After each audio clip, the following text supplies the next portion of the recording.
Welcome to Unleashed, where MMA icon and power wrestling titan Dan the Beast Severn and Eric Carroll deliver a knockout punch of raw, unfiltered talk. Unleashed. Gear up. Gear up. It's beast mode.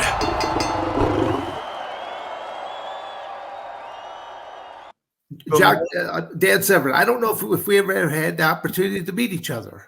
Dan Severn, holy shit! Well, again, it's all the gray hair now. It's like you can't. The all-time winner is called Father Time. At least you got them. You can try to take him into overtime, but he's got your number no matter what. So. I always say that I used to have a 4-head, but it's more like a 5-head or 6-head because it's slowly migrating north and back. Very good. So, Jacques, I appreciate you so much for coming on, man. I was reading up on you. I've been following you for a long time. You come from a long family history of pro wrestling, isn't that right? Yes, I do. 4 generations, actually. I mean, I actually have a lot of questions there for you there as well because it's. Professional wrestling was the absolute worst industry I ever got involved in. And I don't say that to be mean. I state that as a matter of factly, it's just the absolute worst industry. I've met some really wonderful people along the way, but it's an industry that I was really kind of mystified by because why is everyone trying to derail everybody else? It's like they're like a lot of people are just jealous of each other, and I go, it's the world of fantasy. Some people are just going to have more charisma, more athletic ability, but it's still anyone can win, anyone can lose, and it just I did not understand it. Dan, it's first of all, let me tell you, was a great fan of yours in MMA. Well, I appreciate that very much. I watched your matches and man, what a man you are. Well, yeah, really. Ironically, Jacques, if you actually knew more about my background, I've never been in a fight in my entire life. I grew up with 7 other siblings, so survival of the fittest was always around for who's going to get that last pork chop or something like that. Yeah, but you're just at the eating table. It's just amazing that I've always been jealous of guys like you who had the courage, to go into situations where it's a do or die, and it's and not mainly life wise, but reputation, self-esteem, from walking in a jungle in a cage and not knowing that you're going to be a hero or a zero after that night, and so I've always been impressed by the courage of guys like you, and I'm not a violent guy. I really am not. I've never had much fights in my life either. I had a big altercation in the WWE backstage, but because I had to defend myself. But it's not in my blood. So it came to a very difficult situation for me to have to confront the bullying and the stuff like that. But when I see you guys just going in, and because it's a job. I'm saying, like, man, I got into professional wrestling because it was entertainment, and we were there to dance together. But you guys didn't dance together. Jacques, I'll tell you. you say that there, Jacques, and yet I have been hurt far worse in my professional wrestling career than anything else I ever did. I would say that I was an amateur wrestler, so I did the freestyle, the Greco, and the folk style here in the United States. And then I got involved in the professional wrestling industry and the cage fighting. And I always tell people that out of those 3 different things, the safest thing I did was cage fight. Wow. That was the safest thing because international freestyle, international Greco-Roman, people don't realize how physically demanding it is. And there was like this prevailing rule of it's only cheating if you get caught. The amazing thing is your perspective on this, and I got to tell you, we all have a different vision sometimes because the danger in the part of wrestling, professional wrestling, the biggest danger is that you trust the guy that you go in the ring with, and you give him your body. And then Yes. so he has control of your body. You know, when the guy picks you up at the end of his arms and he leans on the ropes, and then he's supposed to throw you on your partner. But if he decides to legitimately drop you on your head on the cement floor, you have no power because you're giving him your body. So Yes. it's like, and I've been in situations in my career where I gave my body to some guys very much worried about the consequences, because there was the side of the theatrical, and Yeah. there was the side of the personal, and issues with the talent sometimes, like you were talking about the jealousy and Yeah. who gets and sometimes who gets ahead. And everybody. I've never seen a business in my life where there's cutthroats, like where Yes. there's where there's people that come up to you and hey, how you doing, Jacques? How you doing, Jacques? And then you turn around and you better have a Yeah. steel thing in your back there. Yeah. because Exactly. No, because just like you said, many of the, especially like the Flyers' careers, if you could have beat me up, then throw me out of the ring, and then out of the ring, I'm wobbling around, and then you're gonna climb up on the top rope and about to do some kind of a crazy acrobatic type of launch off there, to where you're gonna be hitting me, and I gotta catch you and to buffer so that you do not hit the concrete. And it's kind of going, and I've seen people miss these spots. I'm like, did they miss it for real? Or was it because this guy was ahead of me on the roster, and now it's like, ooh, I'm you know moving when it. when you're going 100 miles an hour in the ring there, because you're going fast out there, and there's a lot of adrenaline, a lot of noise sometimes that you don't predict, the crowd noise and miscommunication when you try to Yes. talk to the other and stuff like that. And there's going to be timings at times that your timing's not going to be perfect. That you plan a certain move, but either you spring off the ring and you just get a better bounce, or you just and so timing's not perfect all the time. Right. Especially when the guys today, they're doing so much more than I was in my days. Like today, they're flying over the top rope and doing. When in my days I was recognized to be spectacular, I was going off the top rope and with a drop kick and hitting the guy in the middle of the ring.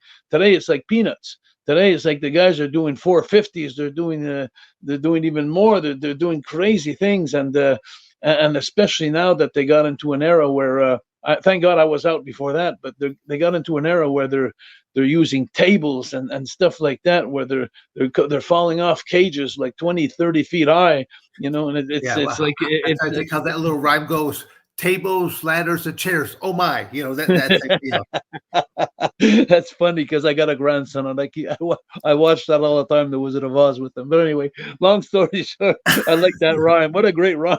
no, it is. I mean, It can't be just a plain table. It's got to be a table that is on fire now. Okay, it's got to be that's a it. table that's got some thumbtacks on it or some You barbed should wire have. on it. You should have another career in a comedian there. I gotta tell you, Well, very funny, Dan. Very funny. honestly, I mean, the whole Severn family, we have kind of a warped sense of humor. I mean, growing up on a farm, it was a lot of hard work, so we had our own twisted sort of sense of humor about things, because it was not an easy life to grow up on a farm. But I always say that these are some of the attributes that carry over later in life for me. It's where life is so much easier because you didn't have to get up at the crack of dawn to go take care of the animals, do all your other chores before you got taken care of, before you had to catch the bus or to catch a ride to go to school twice a day, no matter how late you got home from school, because you don't come home right after school. You come home maybe after a wrestling practice, maybe after football practice, or you had to go to an away game or away meet, and it might be midnight by the time I'm out there milking Peggy the milk cow, or something of that nature, or go feed the pigs or chickens. But you still have to, as my father used to say, "Dad, do you like to eat?"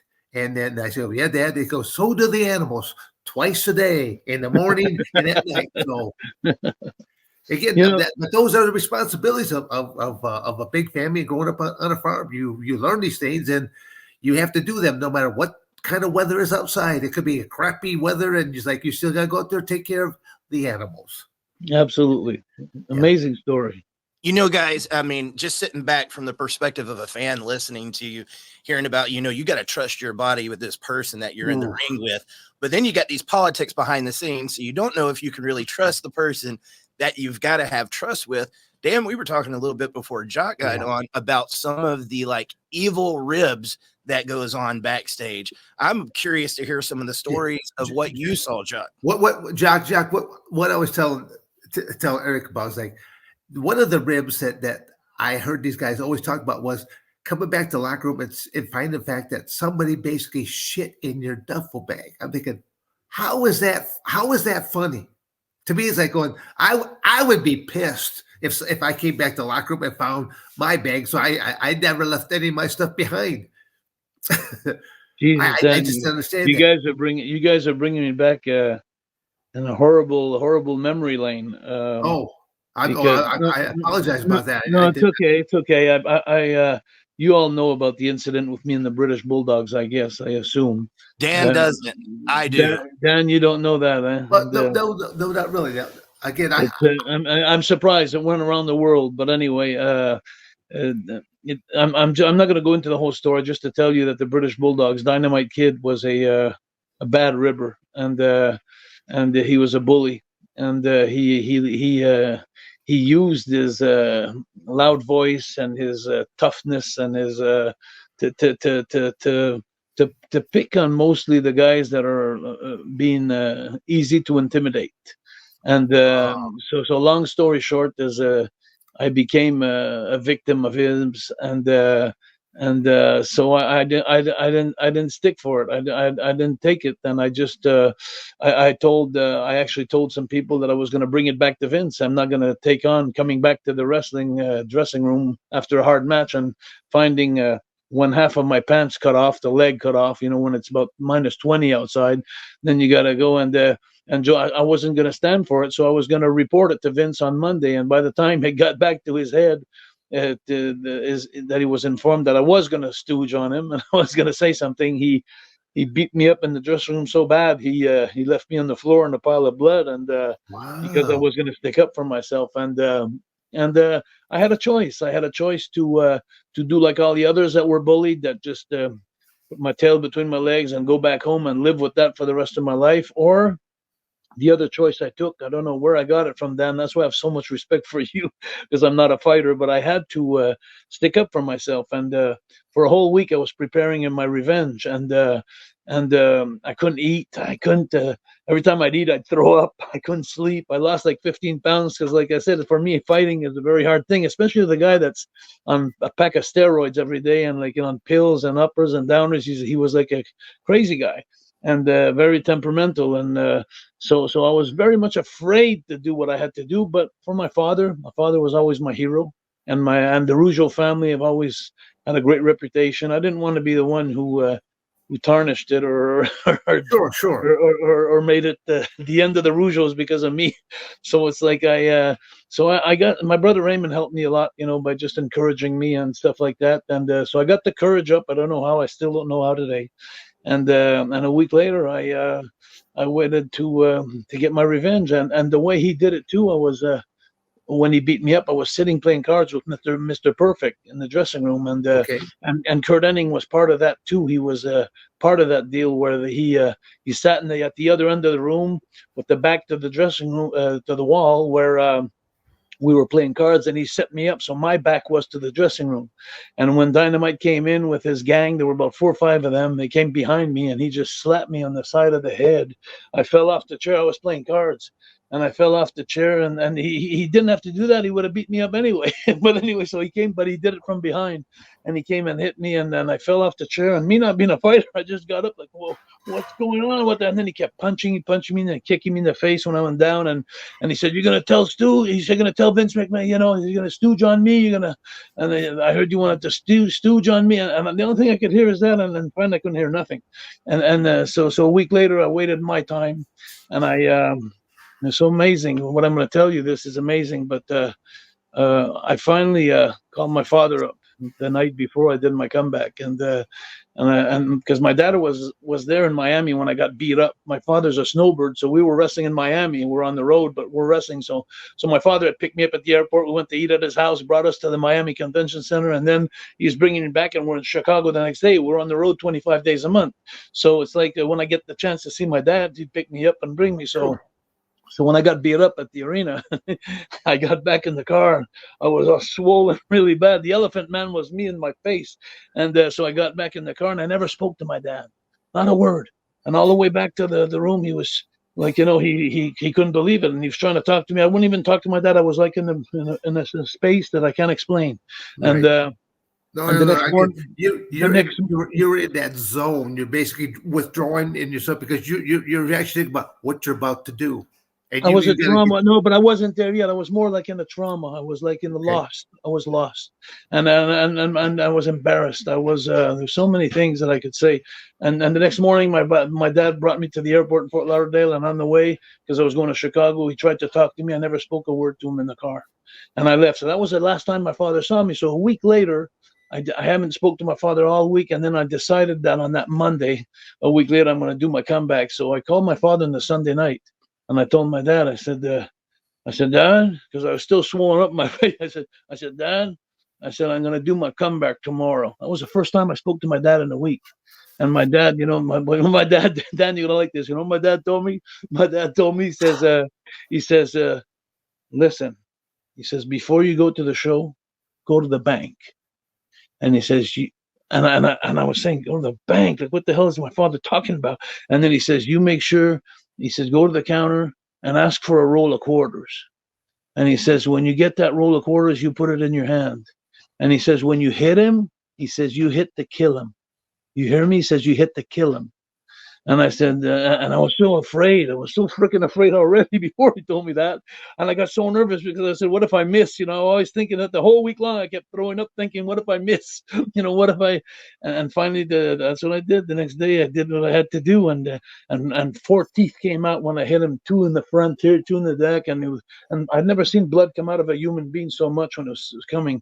And that was the end of the Bulldogs' career. 2 weeks later, they gave their notice, they quit, and it changed their lives. It changed mine. I saved the Rougeau reputation all over. I became a hero to many, hated by many. But for me, life changed. I became, after that, a new character, Intercontinental Champion, 3 times Tag Team Champions. I beat Hulk Hogan in Canada. I'm the only Canadian to beat Hulk Hogan in Canada. Wow. Hulk gave me that gift. And so much things changed because I stood up for myself. But if you know, Dan, how much hard it was that week to do that when you're not a fighter. You're a fighter. That's why I respect you so much. Well, I'm not a fighter. And so it was the hardest. So when people talk about this to me, it comes to get me so much because it was the worst week of my life.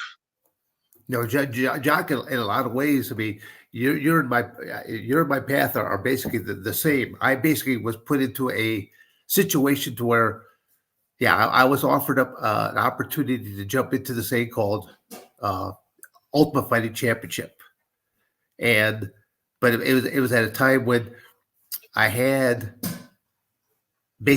lost my job. I moved to a different part of the state. Everything was all based on a job, and I arrived there and there was no job. I bought a bigger home. I did all these things because this company and this person promised me all these things, and now it was not there. And then that's when I saw a flyer about Tough Man contest, first prize $1,000. I had never balled up my fist to my fellow man, but I simply knew I need $1,000. Did not tell a single family member when I went to the Tough Man contest. Same way when I went to my very first Ultimate Fighting Championship, did not tell a single family member. It was kind of like going, I'm going to leave this weekend and I'm going to go do a little wrestling. I'll be back on Monday. That's all I told them. Wow. And yet, my father of all people finds out because I have 2 uncles that are watching this thing called Ultimate Fighting Championship. They call my parents' house, and they said, where's your son? Where's your son Danny at? And my dad's like, well, isn't he down in Coldwater, Michigan? And my uncle's like, no. He says he's about to climb in this cage. He's about to do this, that, Holy whole 9 mackerel. yards. And my dad's like, what the hell? And Wow. after each match, my uncles are calling back saying, well, he won, he's okay, or he's lost, he's okay. And I had a message when I got back to my house down in Coldwater, Michigan. I had a message to call your father. Now, Jacques, okay, it doesn't matter how old you are. If you have a message that says, call your father. You call him. That is, it's kind of like you sit up a little bit straighter in your chair and stuff like that, because it's just a thing out of respect. So all I know is here I am, 37 years of age, and my father is bitching me out for making him nervous. I want to hear so much about your story, because I didn't have that image of you. When they told me that I was going to speak with you, I said I have this tough, crazy guy who's a badass, who's gonna he's just goes into the ring and has no feelings. He's just a monster and he's a killer. And I'm hearing you talk now, and it doesn't relate at all to the man, No, the totally, person that I thought you were. totally on the opposite side of the coin. I'm actually, you were actually scary when you get in the ring. I looked at you get in your fight, and I was going like, "Oh shit, I wouldn't want to make that guy mad." Yeah. No, but and I only ever did 2 training camps in a 20-year career. I only did 2 training camps, once for 32 days, once for 35 days, to where, I was very desensitized because I stayed by myself. What does that mean? What does that mean, desensitized? Desensitized to where I did not want to be a father to. I could not be a husband to. I could not. I simply knew that this was the very early period of the Ultimate Fighting Championship, to where literally there were only 2 rules: no biting, no eye gouging. There were 2 rules. So you're allowed to give. So you're allowed to give knees on a guy on the floor. You're allowed to. Yep. Oh yeah. To all parts of his bodies. I mean, you can sit there and there's one classic match where I think there's like, I'll say 5 or 6 different. One guy takes the other guy down and he punches the other guy in the gonads like 5 or 6 straight times. I mean, so headbutts. Well, I got to ask you a question, Dan. You're going to be the guest now. I'm going to be the host. Okay. I want to ask you. There's 2 questions I want to ask you. I want to ask you: is there? I'll go with the worst one. I'll finish with the better one. Is there a moment that you felt like humiliated or discouraged, or like you were ashamed that you lost a match, or you really?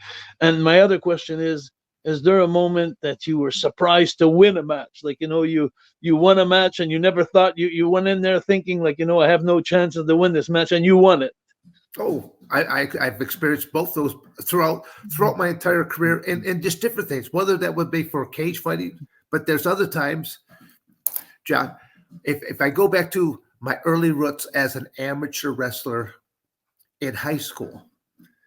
I was a high school wrestler, and I only weighed about, I think, around 165 pounds. And what most amateur wrestlers do is they lose weight.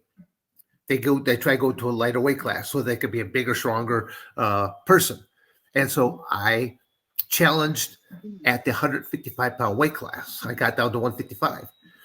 But when you're just a lowly freshman and you're going up against sophomores, juniors, seniors, those 1, 2, or 3 years of physical maturity, but then also they have a much more experience of wrestling and things of the nature. They dominated me. So I challenged 155, 165, 185, and then heavyweight. So you had to put weight on. You had to put some weight on. No. I kept challenging up to where rightfully the high school wrestling coach probably should just told me just to stop, but I would not stop because I wanted to be the first freshman ever to make the varsity team. And the fast story is I ended up beating the heavyweight. He basically tripped. He tripped, fell down. I fell on top. I pinned him, and so I won. But it leads me then to my very first. So I achieved my goal. I make varsity, but now I'm preparing for my very first varsity match. In the United States, the rule was, as a heavyweight, you had to weigh a minimum of 175 pounds. I weigh 155 pounds. So you have to put weight on. I had to put weight on, but at the same token, back then, like today, you basically weigh in just like a pair of underwear is what you do, because they want to see your skin and stuff like that. Make sure you don't have no ringworm and impetigo, things of that nature. So you have to weigh. But back then, you could weigh in fully dressed. So I would weigh in fully dressed with my coat on. But I also had cans of pop in my pockets and that. So I knew that I weighed over 175 pounds. And I was going to say the big winter boots and the whole thing. Oh, you name it, I wore it all. But again, my whole freshman year, I basically got destroyed. Match after match after match, I got destroyed. I had a losing season, stuff like that. But I kept going out there, and I took my beatings.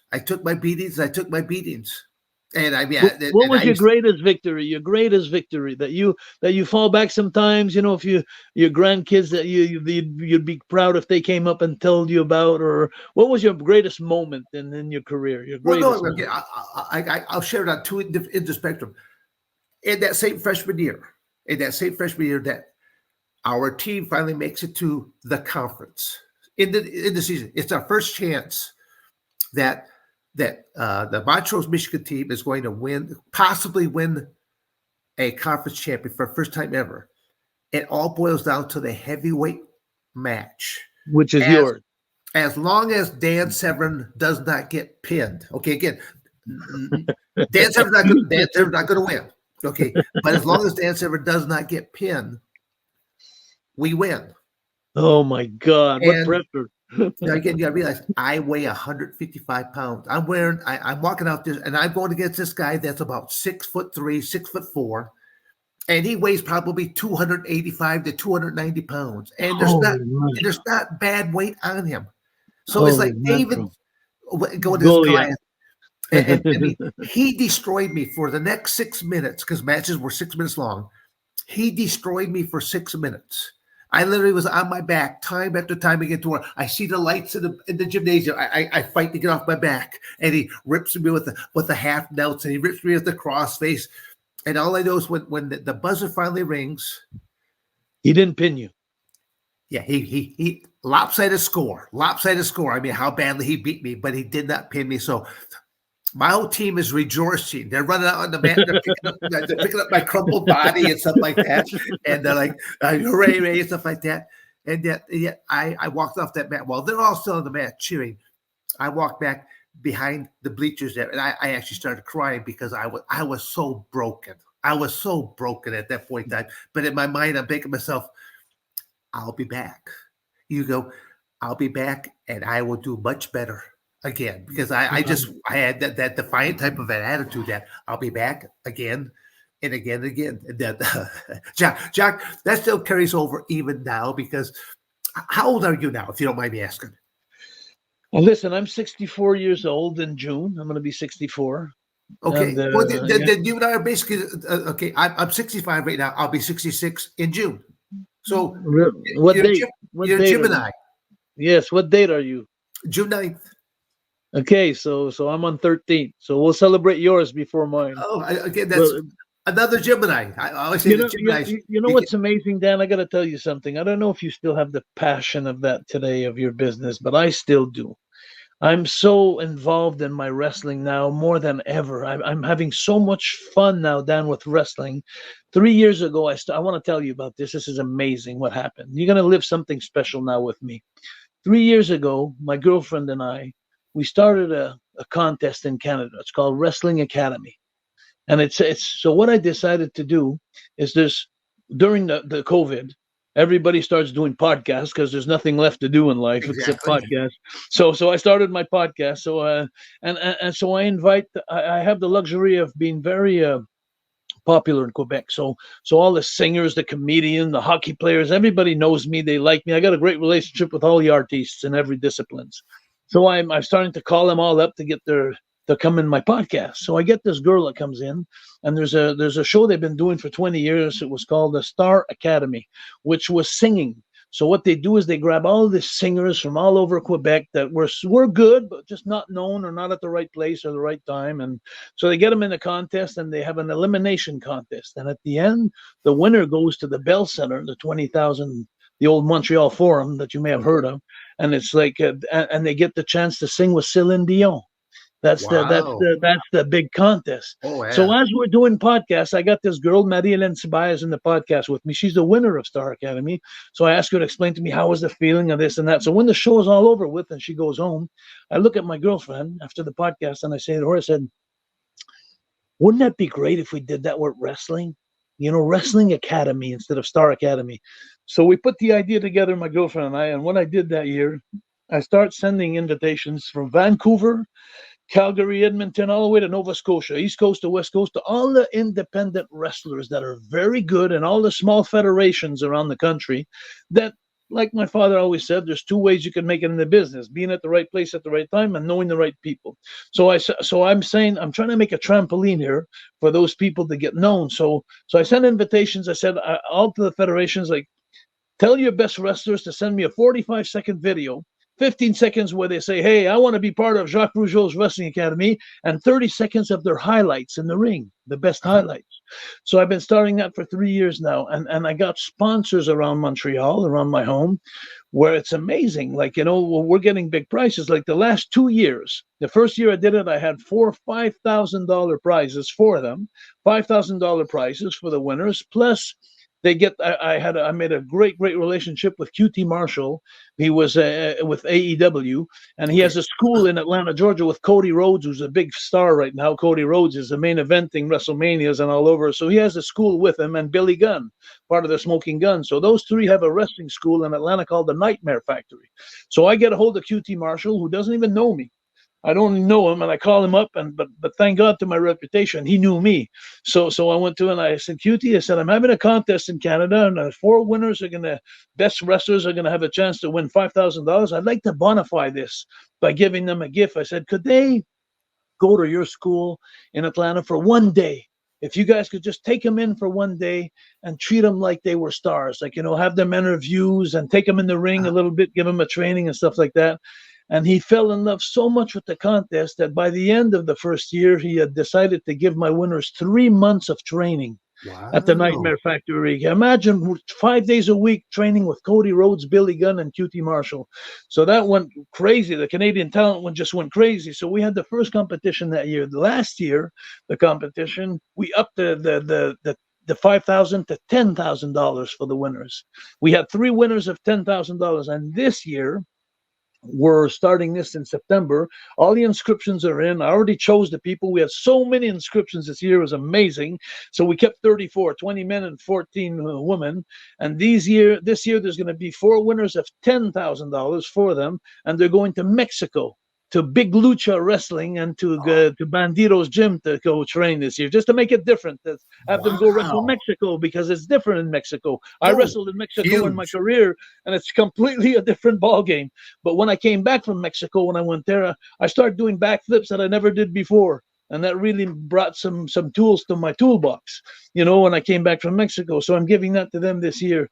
So this contest is becoming so big. I'm doing podcasts around the world now. This is the biggest contest around the world right now, that where amateur wrestling, who are usually used to making $100 a night, $50 a night, some wrestling for free just because they do it for their passion on the weekend, because they could be a policeman during the week and wrestling on the weekend, or they could be a fireman on the week and wrestling on the weekend.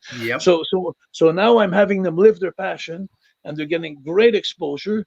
And it's just an amazing thing that I'm living my passion again by giving a chance to all these amateur wrestlers of Canada to go ahead and have the exposure and have this opportunity.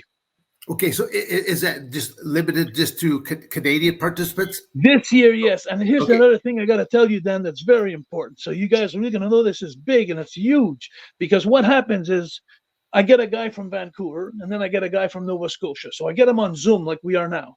So now I say, hey, your match is in 2 months. So now listen, if you want, I could help you put your match together. So I help them put their match together. We flip a coin, heads or tails, to see who's going to win and who's going to lose. That's not important, because when they get in the ring, I help them put their match, and I make sure that they both give the best of what they got to offer, even the receiving and the giving end. So they both Okay. shine. And then when we get to the show, they come and they, in front of a live audience of 500 people, they just go there and they do their match. But when the match is finished, they got 3 judges by the ring. And now we start undressing them. Like we start saying, like, okay, you, great charisma. You, I love your gear. I like your ability in the ring. You, I like your interview before the match. But tonight, I'm choosing you. So this guy goes to the semifinals and the other one goes home, but that's not fixed. The match is all fixed, but not the decision of the judges. Sure. So it No. becomes a reality show. It becomes a real reality show. So now you don't have the pressure of like being a wrestler, go in an arena, 20,000 people, do your show and go home and finish. Now you got for 2 months to worry, for a whole year, because it's a whole year's preparation. You got to hope that the judges fall in love with you, but you got to respect your opponent because you got to make them look good. It's a teamwork. It's a whole big teamwork, but you're only as good as your last performance. Yeah. And so when you go in the ring, it's an amazing show. So now what happens is after the decision is taken, I've seen some guys in the business 10, 15, 19 years, my oldest one, and he's in the business. And when the decision comes, he falls to his knees, like crying because he's heartbroken, or the other one's just jumping like freaking crazy because he's going to the semifinals. And, so there's only 3 matches they do: quarterfinals, semifinals, and the finals. And it's amazing to see the excitement because the talent, it's not a show anymore. It's not pre-planned anymore. It's like you're going out there and so your performance becomes you're much more nervous in your performance than just going to do a wrestling match to entertain the people. Well, this is one of those career changing moments here right now that could really. For them, it is, because then they get the exposure, they get to meet all the superstars. And the last 2 years, AEW, when they came to Montreal or Ontario or everywhere, we had a deal with them. AEW is big now, and it's like and they had a deal with them that they would take my winners and they would put them on dark matches in front of like 20,000 people when they come to Canada. So they get to sit in the dressing room with all the superstars, live the night, so this contest is just absolutely amazing. Well, the fact that you're talking about this, because we don't ever know who's all going to be watching, but if there are Canadian wrestlers that are watching this program, how can they get in contact with you to want to be a part of one of the future events? Well, Dan, first of all, if you go and if you have a chance to put that at the bottom of the show there, it's called wrestling-academy.ca. So if you go on YouTube or on the website, wrestling-academy.ca. Yeah. Put that down there, and then you'll see the last 2 seasons. You can go see our marvelous website. And if you go see our website, Dan, you're going to freak out, because on the website, I have all the contenders, the men and the women. And if you go on the picture, you could click on them, and then you'll see the video I was telling you about, the 45-second video on each of them. You could go check it out. But even more importantly, for wrestling fans or people who are nostalgic a little bit, if you go a little higher on my website, wrestling-academy.ca, you will see all the old timers that are sending a good word in. Like if you go on my website now, you'll go see guys that are just putting little videos like Bushwhackers, Tito Santana, Ric Flair, Bret Hart, Undertaker, Kurt Angle, Chris Jericho, all the top wrestlers of the world. They put in a nice little video to say, hey, I want to wish good luck to Jacques Rougeau and his Wrestling Academy. So all these guys are following the contest from all over the world. So what great exposure it is, for them. Then so check the website out. You're gonna freak out, and then you could go on the on the website and click on the old shows of last year and the year before. And keep one thing in mind now, guys. I'm not Vince McMahon, so I don't have a production of Vince McMahon. What I do have, my production is amateur. You'll see, but what you will see is the content is awesome. So one day I'm going to get a really good production company that's going to come in, and it's going to make this incredible, because at least, you could have 2 things that'll work out. You could have a good production company and bad content, or you could have bad production company, but great content. And that's what I got. So the show is awesome. It's just a production. It's amateur. So we could fix that eventually. And the 3 judges this year, I don't know, Dan, if you know my brother, if you heard of my brother, the fabulous Rougeau brothers. But anyway, my brother Raymond, he was a superstar as much as I was in the WWF. And so he's a judge. I'm a judge, and there's Gino Brito. Gino Brito is an Italian that in Montreal, Quebec, he's an icon. Like, he's much generations of wrestlers. So we're the three judges this year by the ring that are going to judge this academy. And it's just fun at me at the age of 64 to be like a little baby and living my passion again. But that is one of the beauties. I mean, it's especially with technology, the way you just describe the fact that we're in different parts of the country, different parts of the world, and yet we were able to communicate through this Zoom.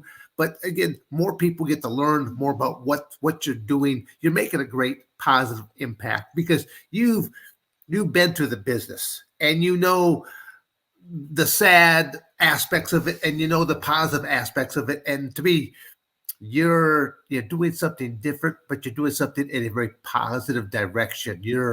I like what you're doing. Well, so, thank you, Dan. I was in the business for 45 years. I wrestled 45 years, and I started when I was very young. And my father, uncle were wrestlers. My great uncle was a wrestler, and I don't know. I'll name you a couple of names. But when I was 4 or 5 years old, I was by the pool. 4 or 5 years old there at my home, and my father was a promoter, and he used to have the guys come over to work on the match before they Abdullah the Butcher, I'm sure you heard of his name. Sure, you bet. And Joe Leduc and Ivan Koloff and those guys, they used to come to my home. I was 4 or 5 years old. I used to look at them with all these scars in their head and everything. I was like, oh, but I was brought up in the business like that. But I've never left the business. It's always been my job, and now it's still my job. I had a 20-year-old school. I closed before COVID, but for 20 years I had my school, and my 3 sons were wrestling. So it's always been a passion of mine. So it's amazing that I think, Dan, you should start yourself a wrestling, an amateur, how could you call it, MMA school or something like that. You'd be so popular. I don't know if you have one, but if you don't, you should do it. Well, it's something I'll take under consideration. I live a really full life as it is right now. I travel. I do travel a great deal. I do conduct seminars, and a lot of it is just simply positive type motivation about how to pursue your dreams and ambitions. Jesus, you know what? It's amazing. You and me are so much alike. We're not only Geminis, we're so much alike. And I got to tell you something, Dan.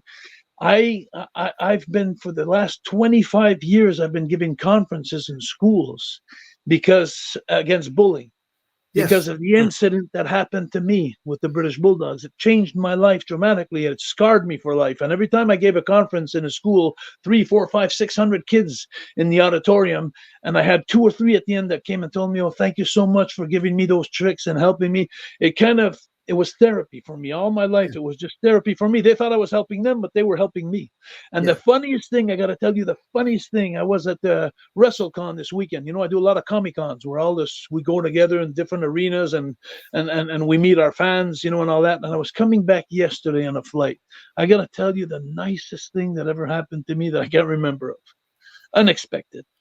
I'm on this flight, and I don't know if you're like me, you get on a flight and, and you see this big guy coming in the row, and you say, no, I hope he's not sitting beside me, because, all that stuff. So we're always, on airplanes, I always judge everybody when they come in. And Jacques, I used to be that guy that everyone would be looking at. No, I hope that's a sit here. Yeah, and I'm 250 now, 260, so I don't want to have another guy like me. So anyway, the planes are getting smaller and smaller, almost like the candies that I buy. Anyway, all this to say that I'm sitting and I get in on last on the plane, so because I don't have my carry-on, I decided to check my luggage in, so I don't have to worry about the overheads being full and stuff. Yeah. So I just go ahead and I say, oh, I'm going to make it easy on me. I'm going to check in my bag. So I waited till everybody boarded the plane, and then when I went to get into my seat 14D, I'm looking far away to see, what victim is going to be beside me, something, and I see this tiny little girl. She's about this big, and she's sitting by the window, and I'm going, yes. So I tie my seatbelt up. So we do the whole flight, never talk to her, nothing. I'm just really comfortable using both elbows because she's so small, she's not using it. So then just before we land, she looks at me and she says, "Are you Mr. Rougeau?" And I looked at her and I was very flattered. I said, "Yes, I am." And she says, wow, she said, 10 years ago, you came and gave a conference at my school. Wow. And, and I said, it was so amazing I said, I really liked it, and I liked the way how you beat up my teachers at the end on that big mattress that you do, because that was a thing I used to do, beat up the teachers. I always told the kids when I gave a conference to get their attention, I said, if you listen to me real good during my conference, I'll give you a gift at the end. You know, you see that big mat there? So she was one of the girls, and 10 years later, she reminded me how I touched her 10 years ago. Isn't that amazing? No, those are the things that are cherished moments. So it's yeah. Jacques, you know, speaking of that, I got like a series of 3 questions. They all go together. But talking about this, like for somebody that grew up watching you in the WWF and was not familiar with your family up in Canada, just how big was the Rougeau family in Canada? Well, it's almost like the San Martino in New York. You know, it's like the Gretzky in hockey. It's like the Maurice Richard in hockey. It's like the Michael Jordan, and it's like the Rougeau name is huge up in Quebec and Canada because my Uncle Johnny and not only were 4 generations of wrestlers, but there was 2 kind of Rougeaus. There was like my example, my father, he was a tough guy. My father was a Golden Glove champion. He was respected, 6'4", 240 pounds. He was a tough guy. He was known to be a tough guy. My Uncle Johnny, he was the diplomat. He was the more like the he was right-hand man of René Lévesque, you know, the prime minister in Quebec that wanted to separate from Canada all the time, you know, the French side, René Lévesque. So he was his right-hand man bodyguard, but he wasn't really a bodyguard. He was just his right-hand man. And my Uncle Johnny, he owned a nightclub in Montreal called the Macambo nightclub, where Tina Turner and Chubby Checker and all those people used to come and entertain in Montreal. But my Uncle Johnny owned the club, but my father was the doorman. And, you know, when my father was the doorman, I could tell you something in the 60s, you know, in the 70s, mostly in the 60s, when the Marines would come up St. Lawrence River from all over the world by ship, and they had been on the ship for 25 days and haven't seen any woman, they'd come to the Macambo Club. They wanted to go party and have a good time, and they were tough Marines, you know, and my father was the doorman. So every time that they were out of line or something, it was my Uncle Johnny would always say, Jacques, we've got to go see that guy over there, you know. So my father was very, very well respected. Even when I was going on the road all these years and going to Japan and everywhere, and I had guys, old timers with cauliflowers, they'd come and see me and they'd say, your father, Jacques Rougeau? I'd say, yeah. Freaking tough guy, your father, tough guy, you know, father. So my father had a reputation of being tough. My Uncle Johnny had a reputation of being a diplomat. And my Uncle Johnny was also president of the Hockey Junior League in Quebec. He was he had his fingers in different pies, my Uncle Johnny, in politics and everywhere. So the Rougeau name was everywhere for many, many decades. Like, you know, so we have become, and we labored the fruit of that, if you like, Raymond and I, and then so we just rode the wave. It was they had a great reputation. They were never caught in bad situations, bad press or anything like that. So the Rougeau name, over the years, had become like a iconic name in Quebec. Well, Jacques, what they noticed physically right there, I don't see cauliflower ears on you at all. So I said, I'm an artiste. I'm an artiste, Dan. When they get the rear chin look on me, I'd get out of it. Like, you know. Jacques, you know, talking about that, going back to the bullying thing, what was that like for you? I've heard you talk a little bit about it, but what was that like having to face your father with that damage on your face after the incident with Dynamite? You know, I was caught in a trauma. When I left the you know, the funniest thing is when I got beat up after it all happened, only after the damage was done that the agent came in. There's always an agent every night, and the agent came in and I was on the floor, and then the first thing he did is he got me up, and then he said, Jacques, he says, don't worry. He says, you don't have to wrestle tonight. You know, that's the first thing he told me. And I looked at him and I said, oh, I'm wrestling tonight. So I went to wrestle anyway. I went about a half hour later. I was all fucked up. Excuse my language, but and I wiped my face up, and I was so lost. But I just wanted to keep going. There was something in my head that said, just keep going. It's gonna pass. Keep going. And you get in that trauma, you get in that mindset where you're lost and you don't know where you're at. You just want to get out of it by putting one foot in front of the other. So I went to wrestle, but my father never knew I got beat up in the dressing room. So he's in the stands. He's waiting to see his 2 sons go out and perform.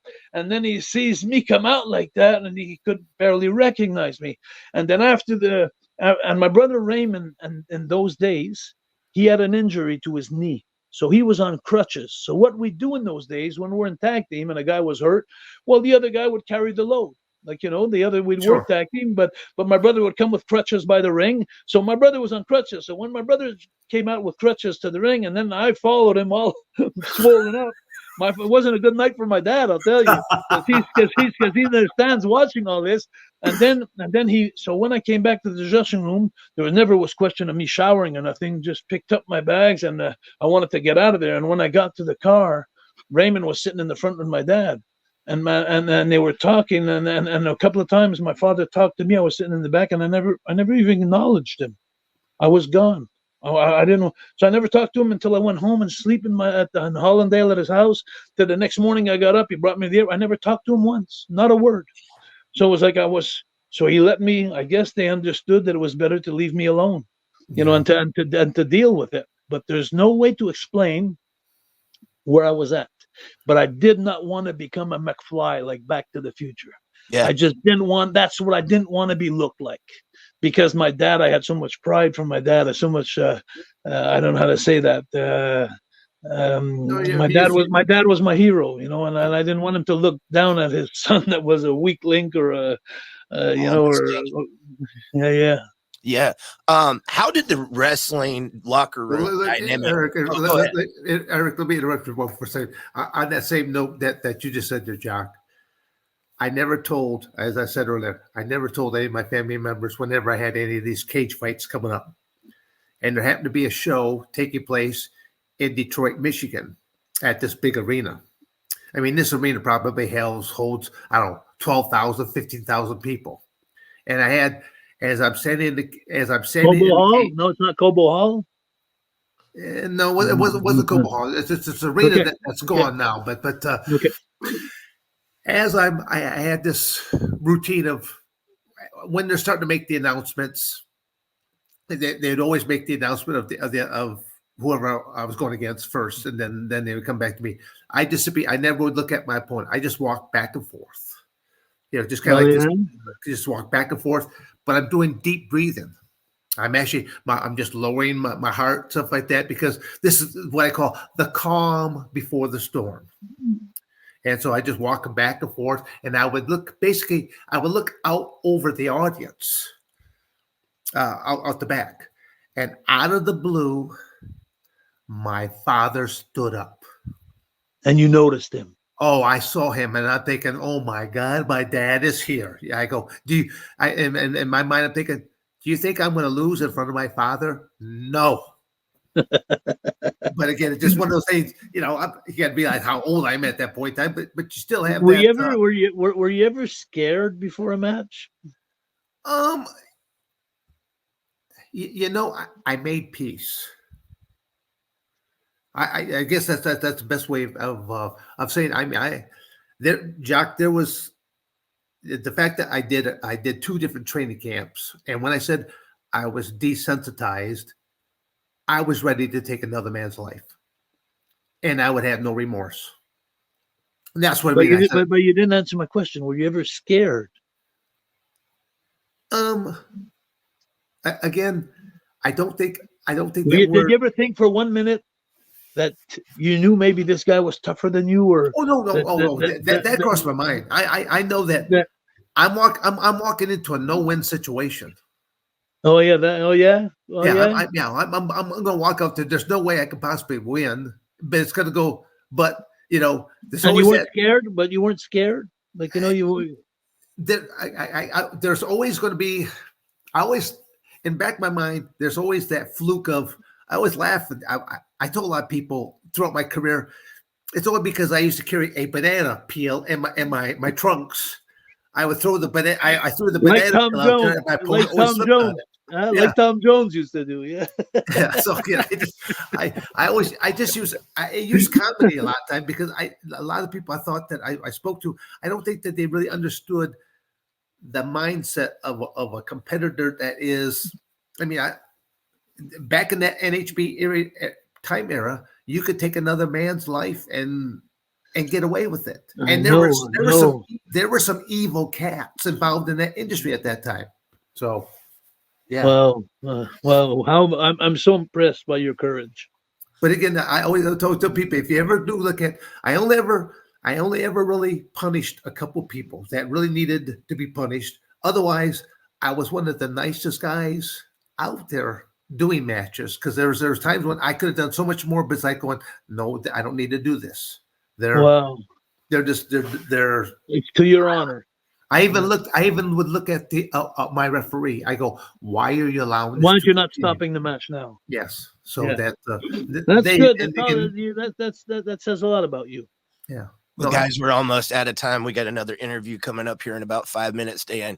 I want to make sure Jack, that I could talk with Jack. I think I could talk with you all day long here right now. Just about different things. I'm so I wanna impressed by. I'm really intrigued by your personal life and your career. It's nothing like what I expected. I'm so happy to have got to know you like this. Well, I'm sure we're going to probably do a part 2 or something like that, because there's so much more. there is.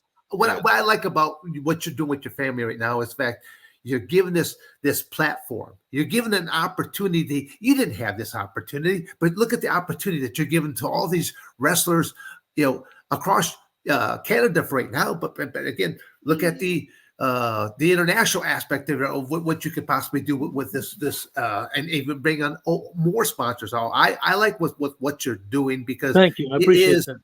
it's a tough industry. And you're given a platform here now to give people that opportunity to be showcased, especially with social media like that. But don't give me too much credit, because the most credit in there is I'm living my passion. I'm having fun. Well, but that's why you're going to do so well at it, because you are living your passion, and you've had both good experiences and bad experiences. You're trying to help others have more good experiences than bad. Dan, if you have a chance personally, go check out wrestling-academy.ca. Go check it out. Yeah. Wrestling-academy.ca, and have fun with it. No, just take a half hour. I just want you to know that Eric did put it he's putting it on the screen right now. So all of our audience that will be watching this, they simply know that they want to find out how they can become a part of this, or to learn more about this, to go to wrestling-academy.ca, because it's. Thank you so much, guys. Thank you for giving this. Thank you for just putting that down, because you're actually helping the talent in Canada by doing that. So thank you very much. 100%. Jacques, really quick before you get out of here, I wanted to ask you something as we close the show. If there is one of these kids that might be watching that has been going through this bullying, that has been going through those hard times, what's a message you could leave them with? The message is very simple. I bring it about 20,000 different ways in every conference, but the bottom line is, the minute you talk to someone about it, half of the battle is won. Because once it's either the teacher, the parents, the principal, the minute you get it out there, they become a target from everybody. Now, so once it's the cat's out of the bag, the hardest part for the people who are having bullying is talking about it.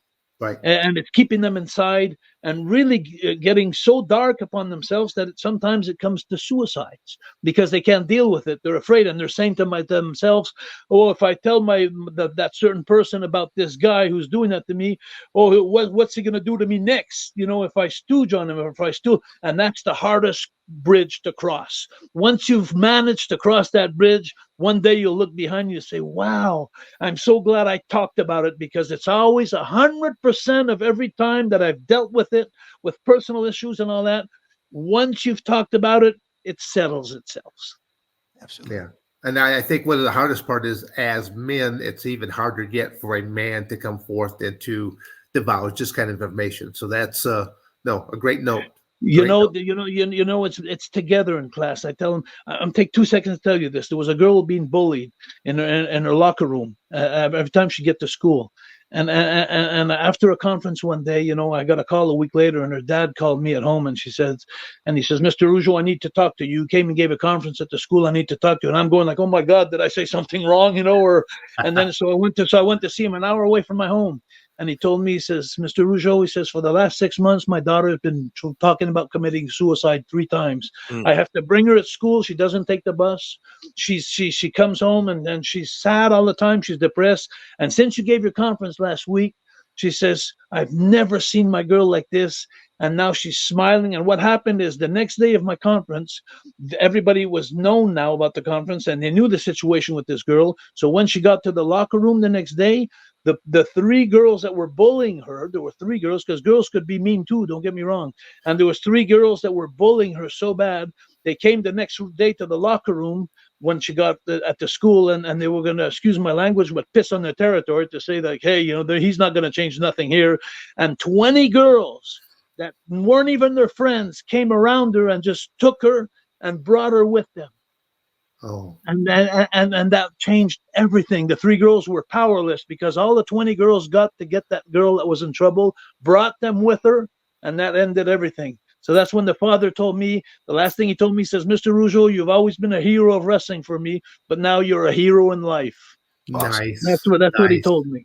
Man, Perfect. I feel like we're leaving so much on the table. We're going to have you back someday, Jacques. And anytime you need something promoted for the Academy, please let us know, because that's an amazing thing that you're doing. Great meeting you guys. And then Jacques, hope we our cross paths, I guarantee our paths will cross again, because I like all the good things that you're doing.